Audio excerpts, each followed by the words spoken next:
Here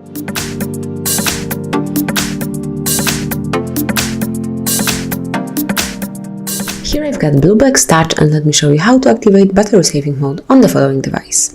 So at the very beginning you have to open the settings, then scroll down, find and select the battery. So just click on it and now tap on the more icon, which is 3.1 in upper corner, and now you will notice battery saver. So just click on it and now you can simply turn it on and off by tapping on this switcher. So you can do it manually over here, and as you can see, now it's active, or you can switch it off to have your device in standard mode with no low power solution included, but you can also pick turn on automatically. Just click on it on this mode, and now you can pick either 5% battery or 15% battery.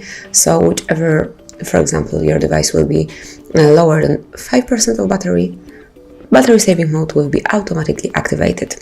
So that's it. Of course, you can switch it off whenever you want to.